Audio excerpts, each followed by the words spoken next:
सांग ना वेड्या मना, तू सांग ना वेड्या मना, माझाच तो हे सत्य ना, मग का पुन्हा वाटे मला की हास हा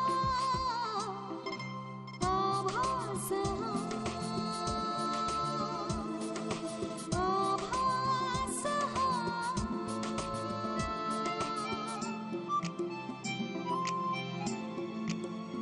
हृदयात माझ्या त्याच्या खुणा, मी धुंद हा का माझा गुन्हा, तरीही पुन्हा वाटे मला की हास हा आभास हा आभास हा. कोण आहेस तू? हिम्मत असेल तर समोर ये माझ्या. माया निशिकांत देशमुख. थांब ना, हळू चाल ना. ए लागलंय ना रे मला. आता विश्वमोहनची माणसं आपल्या मागावरती असतील, त्यामुळे प्रत्येक पाऊल सांभाळून टाकायला हवं. अंधेरी रातों में सुनसान राहों पर एक मसीहा निकलता है, उसे लो. ए मेघदूत, ऐ साला, मी मेघदूत नाही, मी जग्गू. बरं तो तुझा मित्र किंवा बॉस कुठे आहे तो? का त्याच्याशी काय काम आहे? मला गप्पा मारायच्या होत्या. त्याच्याशी? छे, त्याच्याशी काय गप्पा मारणार? तो तोंड उघडतो का कधी? आणि जरी उघडलं तरी वस्कन अंगावर येतो मारक्या रेड्यासारखा. बरोबर आहे तुमचं. नाही, त्याला बोलायला आवडतच नाही. बरं, नाही तर नाही, तुला तर आवडतं ना. तू बोलशील ना माझ्याशी? ऐ साला, बोलेल ना मी तुझ्याशी, पण मला परवानगी नाहीये. कुणाची परवानगी? त्या माफियाची? कोण घाबरताय त्याला? आणि गेलाय कुठे तो? बॉसला भेटायला काय? तरीच सारखा फोनवरती असतो. म्हणजे हा नुसता ऐकतच असेल आणि तो बॉस एकटाच बोलत असेल. मला खरंच माहित नाहीये. बरं राहिलं, आपलं काय त्याच्याशी घेणं देणं नाहीये. आपण आपलंच बोलू. तू बाहेरून बोल आणि मी इथून आतून बोलते. हा, ते पण खरं आहे. ए जगू, पण मस्त वाटत असेल ना रे बाहेर. मी बाहेर असते ना तर मस्त गाणी म्हणत उड्या मारल्या असत्या, झाडावर चढले असते, सगळी फुलं गोळा केली असती, त्यांच्या माळा बनवल्या असत्या, एक मांडव सजवून त्याखाली बावला बावलींचं लग्न लावलं असतं, आणि पंगतीत इकडची सगळी फळं आणली असती, झाडावरची ताजी ताजी. ए जगू, इथे कुठे मिळतात रे फळं? सांग ना. मला खरंच माहित नाहीये. ए असं काय करतोस रे? मला या जंगलाचं नाव सांग ना, मग मी सांगते पटापटा. मला माहित नाही, आणि तुम्ही असं मला काही गोड बोलून विचारू नका. मला तुमच्याशी बोलायला बंदी आहे. तुम्ही असं गोड बोलाल आणि मला सगळं विचाराल, आपण कुठे आहोत, का आलोय. ए तसं नाही रे, मी शाळेत असताना ना मला भूगोल हा विषय खूप आवडायचा, म्हणून मी आपलं असंच विचारलं. तुम्ही खोटं बोलू नका, तुमच्या तोंडी शोभत नाही ते. मी जातो आता, कारण की आता अर्जुन येईल आणि त्याने तुमच्याशी बोलताना बघितलं ना तर माझी धुलाई करून टाकेल. आणि हो, तुम्हाला पाणी हवं असेल ना तर त्या कोपऱ्यात ठेवलंय. ऐसा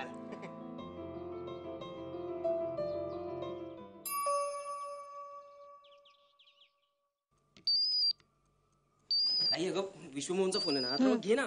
घेते ना रे, बघेल तो वाट थोडीशी. मी नाही इतकी वर्ष वाट बघितली. बरं मला सांग, तू अर्जुनला मी सांगितलेला निरोप दिलास का? दिला ग.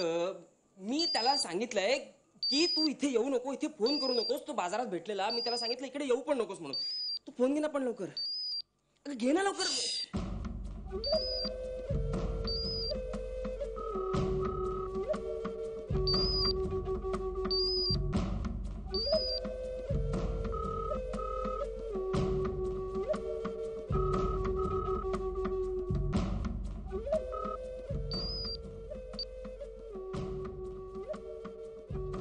बोल विश्वमोहन,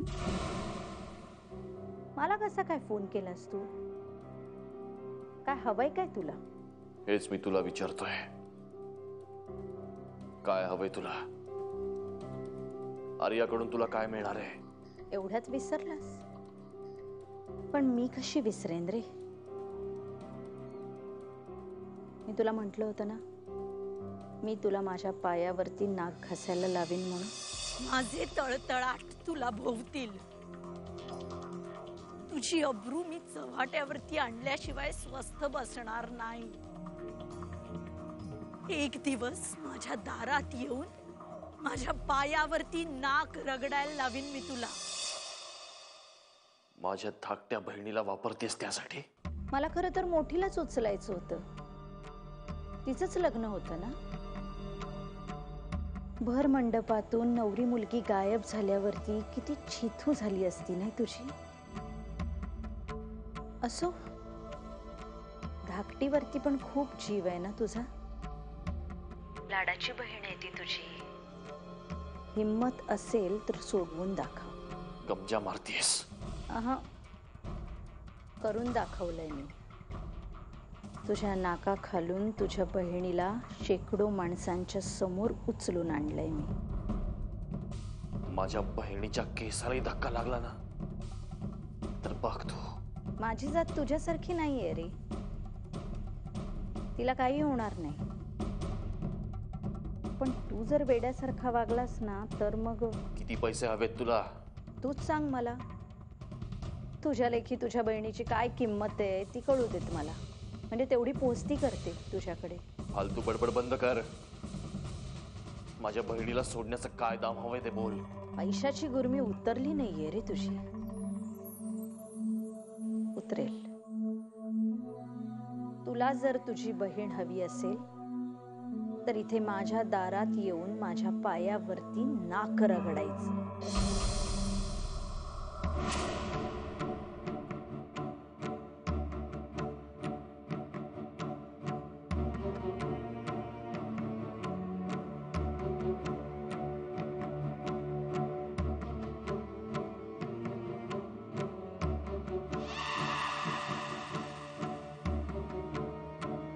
माझ्या दारात माझ्या पायावरती नाक रगडायचं. माझ्या दारात पायावरती नाक रगडायचं.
ताई मी काय म्हणतो,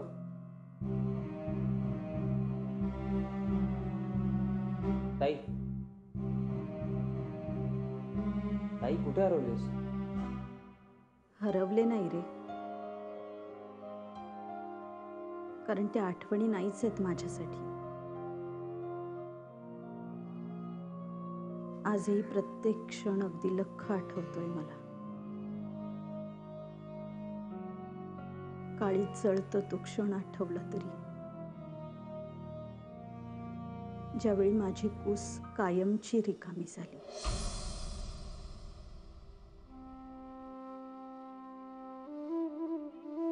सगळं शून्य होऊन गेलं. त्या शून्याला आकार देता देता 13 वर्ष कशी गेली काही कळलंच नाही रे. प्रत्येक दिवसातला सेकंदही मी मोजलाय. प्रत्येक क्षण डोंगरा एवढा वाटायचा. डोंगर चढायचा आणि मग स्वतःला लोटून द्यायचं. पुन्हा नवीन क्षण. अशी 13 वर्ष काढली मी. सोबतीला कोण होतं माझ्या, तर ज्याला स्वतःचं नावही आठवत नाहीये असा मनानं रीता झालेला माझा नवरा.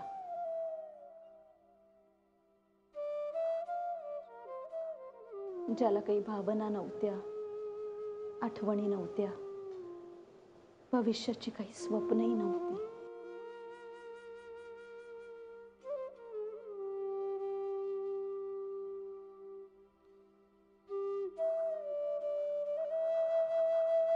आणि त्यांना स्वप्न दाखवावी असं माझ्याजवळही काही नव्हतं. विश्वमोहनचा सूड घ्यायचा.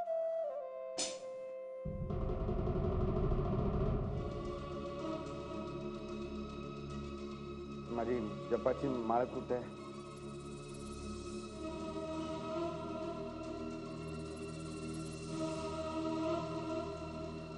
ना जप करायचंय मला.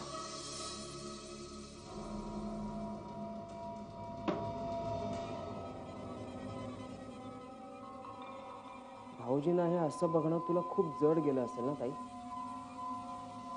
मला तर ना आत्ता जाऊन त्या विश्वमोहनचा गळा दाबावा असं वाटतंय ताई. आणि तुझ्या मनात जर का इतका सूड भरलेला होता तर इतकी वर्ष थांबलीस का तू?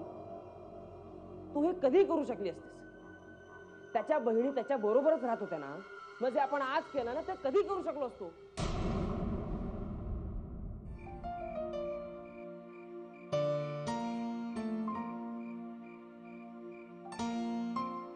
हे काय? खिचडी. काही झकास वास सुटलाय नाही? ह्याला खिचडी म्हणतात? तुमच्यात काही वेगळं म्हणतात का? पुलाव. राजकुमारीसाठी गरमागरम पुलाव. तुम्हाला पुलाव म्हटलं तर आवडेल का? फालतू बडबड बंद कर. मला नको ही खिचडी. का? हे काय जेवण आहे? तांदूळ तरी धुतले होते का आधी? आणि ही भांडी कुठून आणली? मी नाही खाणार असं जेवण. मग तुम्ही कुठलं जेवण खाणार? हॉटेलातलं? पण ते कसं मिळणार? तो माझा प्रश्न नाहीये. मी नव्हतं सांगितलं तुम्हाला मला इथे घेऊन यायला.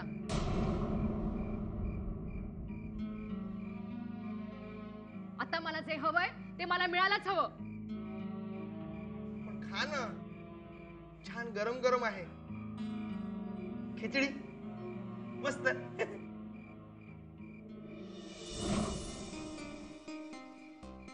मला माझ्या अपमानाचं काही वाटत नाही. अन्नाचा अपमान केलेला मला आवडत नाही. वाटेल ते मग खा.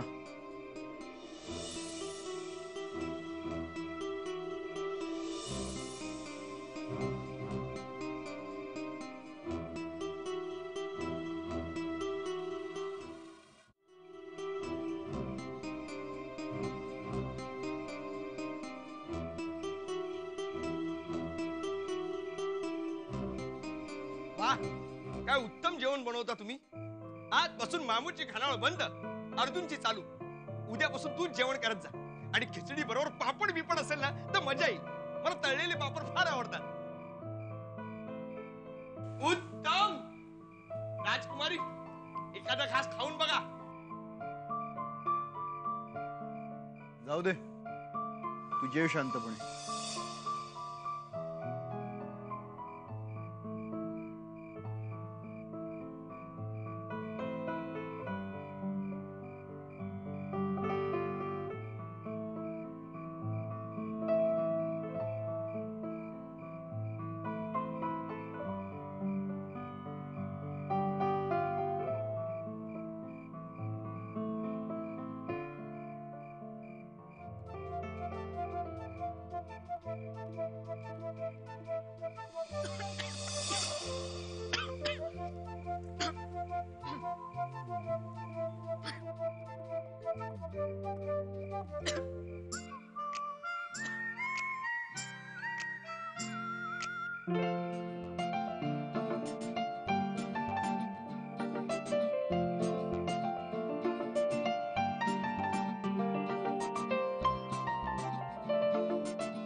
मनाला येईल तसं वागायला मी मोकळी कुठे होते.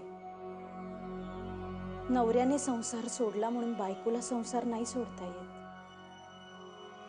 आणि माझ्यावरती तर बऱ्याच जबाबदाऱ्या होत्या. यांची, सासूबाईंची, जगदीशची. हे राहतं घरही टिकतंय की नाही अशी वेळ आली होती. पहिल्या एवढं नाही, निदान ताठ मानेने जगता यावं असं तरी काहीतरी करायलाच हवं होतं ना. विश्वमोहनचा सूड ही माझी गरज होती, घरच्यांची नाही. आणि बायकांना संसारात आधी घरच्यांच्या गरजा पूर्ण कराव्या लागतात, मग शेवटी आपल्या मनाचे कोड पुरवायचे. तोपर्यंत फक्त तो दिवस आठवत राहायचा. आजही लख्ख आठवतोय मला तो दिवस.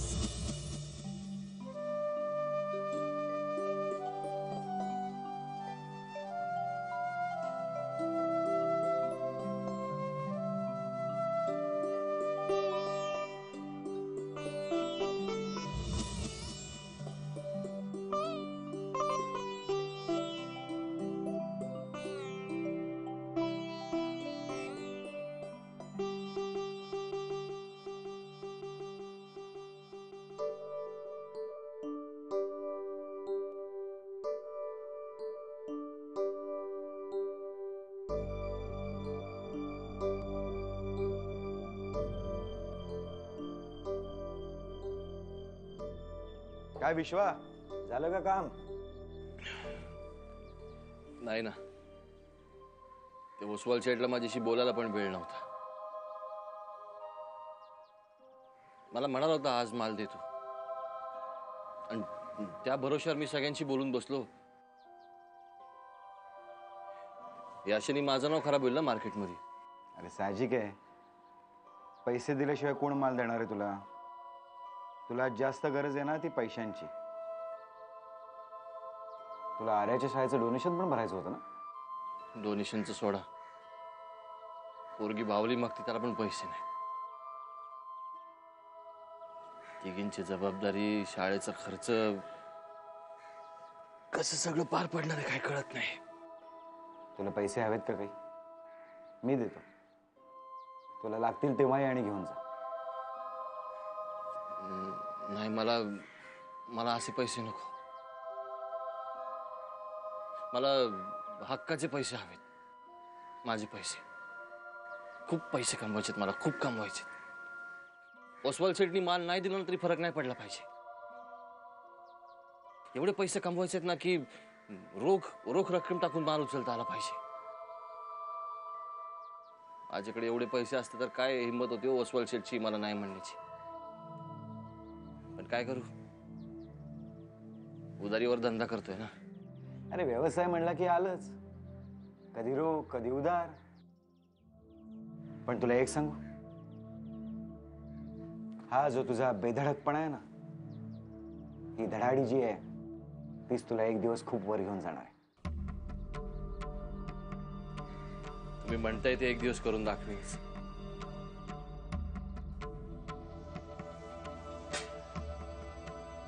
फक्त प्रश्न येतो आजचा, आज काय करून मुंबईला माल पाठवायचंच आहे.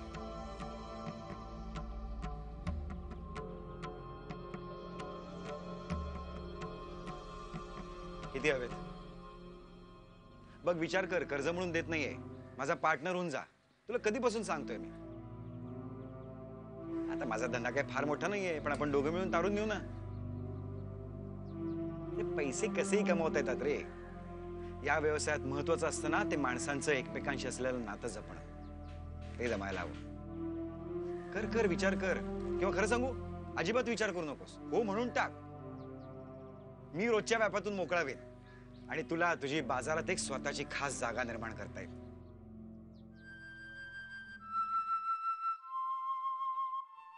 अरे